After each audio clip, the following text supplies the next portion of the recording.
हाय दोस्तों, very very good morning. बहुत बहुत स्वागत है आपका आपके यूट्यूब चैनल अचीवर्स वेब पर। दोस्तों, आपको तो पता ही होगा कि हम लोग रोज़ाना करंट अफेयर्स को डिस्कस करते हैं और साथ ही साथ होता है आपका सबसे प्यारा map of the day. Okay, तो फिलहाल दोस्तों मैप ऑफ द डे को दूर रखते हुए हम लोग जानते हैं आज है 16 जुलाई और अगले आने वाले कुछ समय में हम लोग जल्दी से आज के सारे इंपॉर्टेंट करंट अफेयर्स को डिस्कस करेंगे।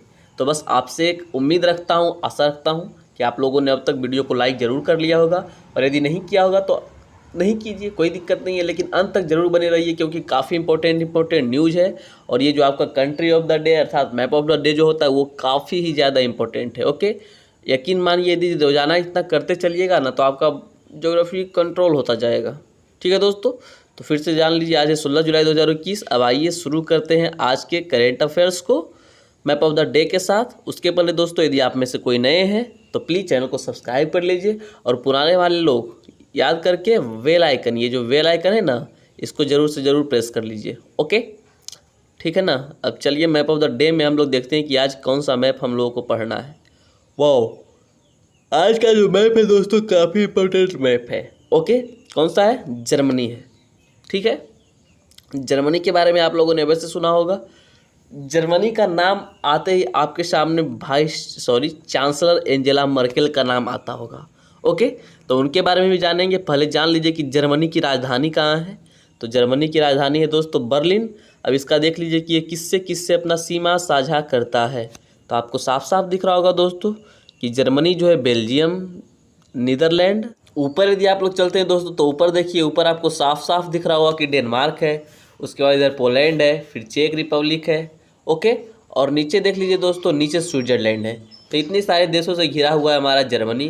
इसकी राजधानी मैंने आपको बताया कि बर्लिन इसकी राजधानी है। दोस्तों इसकी बहुत सारी राजधानियाँ रह चुकी थी, फ्रैंकफर्ट वगैरह इसकी पुरानी राजधानियाँ भी रह चुकी थी। ओके दोस्तों, देखिए जर्मनी में बहुत सारी ऐसी बातें हैं जो आपको जानकर आश्चर्यजनक लगेगी। जैसे जर्मनी के दोस्तों आप 70% जो हाईवेज है ना, उस पर स्पीड की कोई लिमिट ही नहीं है। ओके, आप लोग बिना लिमिट के जितना स्पीड चाहो जा सकते हो, लेकिन यदि ईंधन खत्म हो गया दोस्तों तो आपको जुर्माना देना पड़ सकता है। ओके, तो ये सब थोड़ी बातें हुई है। और बाकी जर्मनी के बारे में आपको बहुत कुछ पता होगा। इसकी जो चांसलर है एंजेला मर्केल, उसके बारे में काफ़ी पूछा जाता है। विश्व की सबसे शक्तिशाली महिला में से एक है, लगातार 4-5 साल से टॉप पर रह रही है। ओके दोस्तों, बाकी जर्मनी आपके लिहाज से कैसे इंपॉर्टेंट है, मतलब कि आपके एग्ज़ाम के लिहाज से, तो दोस्तों एक नदी है, ठीक है, डेन्यूब नदी का नाम आप लोगों ने अवश्य कभी न कभी सुना ही होगा। तो जी हाँ, एक नदी है जिसका नाम है डेन्यूब। और आपसे पूछ देता है कि भाई बताओ डेन्यूब नदी जो है वो कहाँ से निकलता है। तो दोस्तों जर्मनी में एक ब्लैक फॉरेस्ट, इस एरिया में एक ब्लैक फॉरेस्ट है और इसी से डेन्यूब रिवर निकलता है। ठीक है दोस्तों, ब्लैक फॉरेस्ट है, डेन्यूब रिवर निकलता है, जो कि 8 देश, कितने देशों से? 8 देशों के आसपास होकर गुजरती है। तो ये काफ़ी इंपॉर्टेंट न्यूज़ है। और ऐसी ही ब्लैक फॉरेस्ट से ईस्ट साइड आइएगा ना आप लोग दोस्तों तो राइन रिवर निकलती है। राइन रिवर के बारे में भी आप लोग अवश्य जानते होंगे। तो ये दोनों जो है दोस्तों जर्मनी से ही निकलती है, जो कि काफ़ी इंपॉर्टेंट है। और ये जो ब्लैक फॉरेस्ट है दोस्तों, ये जर्मनी और फ्रांस के एकदम सीमा पर है। ओके, तो टेंशन नहीं लेना है। ठीक है, चलिए दोस्तों, एक फ्रांस को मैंने छोड़ दिया था। फ्रांस भी है, स्विट्जरलैंड, फ्रांस, बेल्जियम, नीदरलैंड, उधर डेनमार्क, फिर पोलैंड, फिर चेक रिपब्लिक, फिर ऑस्ट्रिया। ओके, इतनी सारी है जो कि हमारी सीमा साझा करती है जर्मनी से। ठीक है दोस्तों, चलिए फिर से कल मिलता हूँ दोस्तों कोई नए कंट्री के साथ। तब तक के लिए इतना बहुत है आज के लिए। ओके, तो अब तो आप लोगों ने ज़रूर ही लाइक कर दिया होगा अब तक, तो जल्दी से लाइक कर दीजिए नहीं किया है। अब आइए हम लोग पहले प्रश्न से अपने आज के करेंट अफेयर्स के सेशन की शुरुआत करते हैं। तो आराम से दिल थाम कर बैठ जाइए और एंजॉय कीजिए आज के सेशन का। ओके, पहला प्रश्न, पुस्तक Urdu poets and writers James of Deccan किसके द्वारा लिखा गया है? Who wrote the book Urdu poets and writers James of Deccan? आपके ऑप्शन से दोस्तों अमिताभ घोष, जे.एस. इफ्तिखार, मेघना गुलजार, सलमान रश्दी। और इस प्रश्न का सही उत्तर दोस्तों है option number B, J S. Iftikhar. Okay, J S. Iftikhar जो है ये हाल फिलहाल में एक पुस्तक लिखे है जिसका नाम है Urdu poets and writers James of Deccan. और ये जो पुस्तक है श्री नायडू को, मतलब जो हमारे वाइस प्रेसिडेंट है, उनको दिखाया गया और उन्होंने इस पुस्तक की काफ़ी सराहना भी की। ओके, इसमें क्या है दोस्तों, इसमें दक्कन की समृद्ध साहित्यिक और सांस्कृतिक परंपराओं पर चर्चा की गई है। ठीक है, चलिए अब अगले प्रश्न कोई और चलते हैं। इसमें तो कुछ ज़्यादा बात है नहीं, लेकिन ये प्रश्न आपके लिए काफ़ी ज़्यादा इंपॉर्टेंट होने वाला है कि किस राज्य में देश का पहला अनाज एटीएम पायलट प्रोजेक्ट के तहत स्थापित किया गया है। In which state the country's first gain ATM has been set up as a pilot project. Okay, आपके ऑप्शन से दोस्तों हरियाणा, उत्तर प्रदेश, पंजाब, गुजरात। दोस्तों इस प्रश्न का सही उत्तर हरियाणा है। और इस प्रश्न के डिटेलिंग की ओर जाने से पहले हम सिर्फ आपसे ये बात पूछना चाहते हैं कि क्या आप में से कोई ऐसा भी है जिन्होंने आज तक एटीएम को नहीं देखा हो? देखा है ना, आप लोगों ने वाटर एटीएम का नाम भी सुना होगा कि हाँ भाई पैसा डालिए, आप मान लीजिए 5 रुपया 10 रुपया डाले तो उस हिसाब से जो रेट रहता है उस हिसाब से पानी आपको मिल जाता है। ओके, ये होता है। तो इसी तरह से अनाज एटीएम की भी शुरुआत हुई है हरियाणा में कि आप अपना कार्ड डालिए, या जो आपका कार्ड है या फिर जो भी लगेगा, जो उसका हिसाब है उस हिसाब से अपना काम कीजिए और आपको अनाज मिल जाएगा इस तरह से थैली में। ओके, जिस तरह से पानी मिलता है। ओके ना दोस्तों, और यह जो मशीन है दोस्तों संयुक्त राष्ट्र के विश्व खाद्य कार्यक्रम के तहत स्थापित किया गया है। ओके, और विश्व खाद्य कार्यक्रम को ही दोस्तों पिछले वर्ष का नोबेल मिला था, ये तो आपको पता ही होगा। अब चलते हैं अगले प्रश्न की ओर।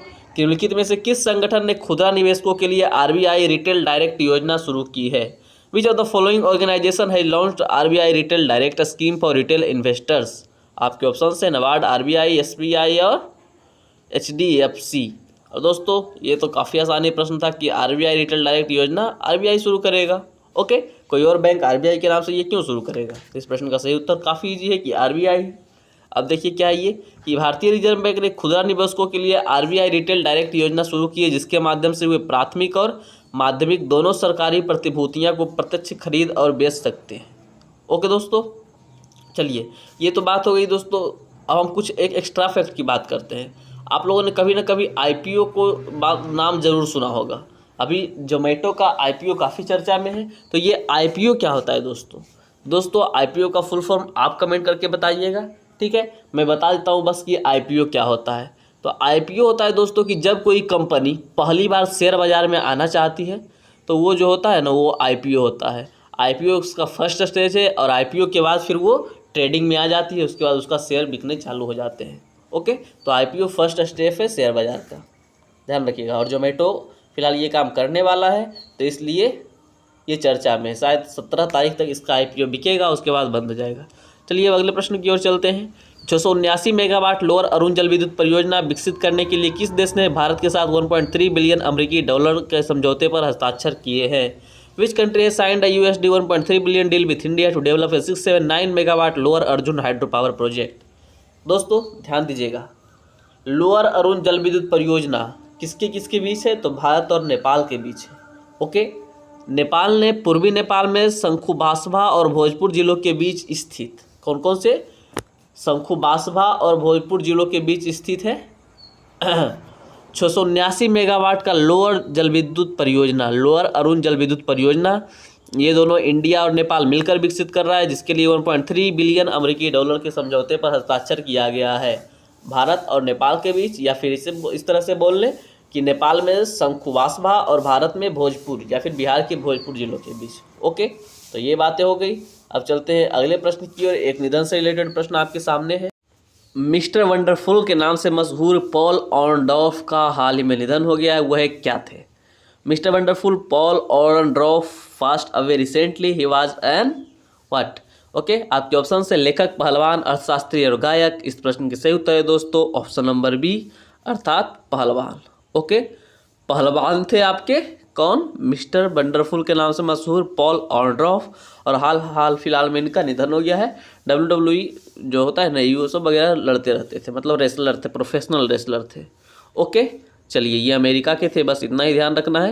ये थोड़ा सा पुराना प्रश्न आपके लिए, पता नहीं कैसे घूम फिर के चला आया है कि मदद सेतु लॉन्च किसके द्वारा किया गया है? तो गिरिराज सिंह, जो कि उस समय जो हमारे थे मंत्री थे। ओके, अब थोड़ा सबका मंत्रालय इधर उधर हो गया है, तो छोड़िए अगले प्रश्न की ओर चलते हैं कि real time bus trekking. Okay, एक मिनट, हाँ, रियल टाइम बस ट्रैकिंग शुरू करने के लिए किस राज्य सरकार ने गूगल के साथ सहयोग किया है? Which state government has collaborated with Google to launch a real time bus tracking system? Okay, आपके ऑप्शन है गुजरात, पंजाब, हरियाणा और दिल्ली। और इस प्रश्न का सही उत्तर है दोस्तों option number D, Delhi. Delhi की सरकार ने किसके साथ? गूगल के साथ, गूगल मैप्स के साथ क्या किया है? कोलैबोरेशन किया है, ताकि वो रियल टाइम अपना देख पाए कि हाँ भाई जो मेरी बस है ये कहाँ है, और इससे कोई भी जो जितने भी लोग हैं उनको आसानी हो पाए। ओके, देखते हैं इसके बारे में और बातों को। क्या है कि दिल्ली सरकार ने एक ऐसी प्रणाली शुरू करने के लिए गूगल के साथ सहयोग किया है जो यात्रियों को अपने स्मार्टफोन पर वास्तविक समय के आधार पर बस स्थानों, आगमन और प्रस्थान के समय और मार्गों को ट्रैक करने में सक्षम बनाएगी। यूजर्स इस बात का भी अंदाज़ा लगा पाएंगे कि उनके ट्रिप में कितना समय लगने वाला है। ओके, काफ़ी बढ़िया है, जल्दी से जल्दी शुरू हो जाए। तो बस ध्यान रखना है आपको कि फिलहाल ये दिल्ली गूगल के साथ ये काम करने जा रहा है। ओके दोस्तों, चलिए अगले प्रश्न को देखते हैं।